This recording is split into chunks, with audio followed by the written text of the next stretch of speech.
Десетки хиляди търговски обекти в цялата страна принудително могат да спрат работа след по-малко от 3 месеца. Причината е, че собствениците им са оставили за последния момент свързването на касовите апарати с информационната система на данъчните.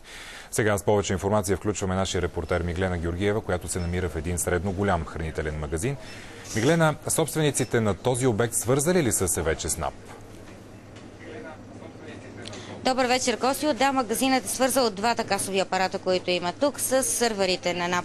При мен в момента е собственика Георги Джамбазки. От него ще разберем колко им е струвала тази инвестиция. Добър вечер. Колко струваше? Добър вечер.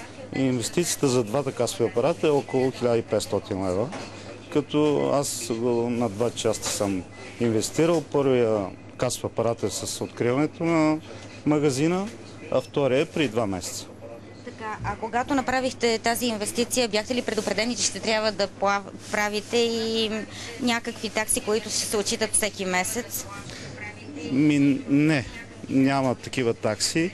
Абсолютно всички такси са в сумата, която е за касовия апарат. Единствено обичайното, което трябва да имаме сервис на касовия апарат, който е годишен.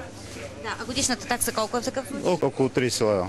Преди малко ми казахте, че тези касови апарати са по-удобни от предишните. Защо? Да, по-удобни са, затова защото при вършването на деня, когато пускаме дневния отчет, няма цяла лента да излиза за дневния отчет, а само късата лента излиза. Да, добре, благодаря ви.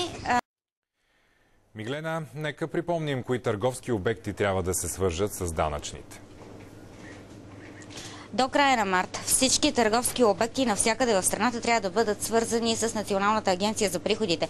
Тук, като говорим всички търговски обекти, трябва да уточним, че всеки касов апарат се води отделно фискално устройство, което трябва да бъде свързано. Т.е. ако в един магазин има повече от един касов апарат, всеки един от тях трябва да се свърже. Ако един от тези апарати не бъде свързан, магазинът намалява своите каси, с които ще работи. Също така трябва да уточним, че таксиметровите шофьори също трябва да свържат касовите апарати в такситата с сървърите на НАП.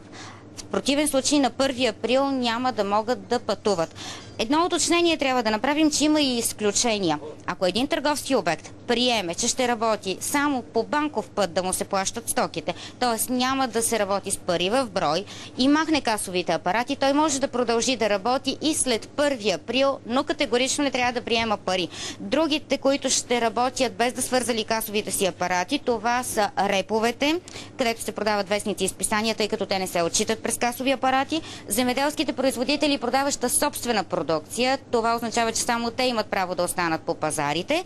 И малките населени места, които са високопланински села и имат жители до 300 жители, те няма да имат задължението да вържат касовите си апарати.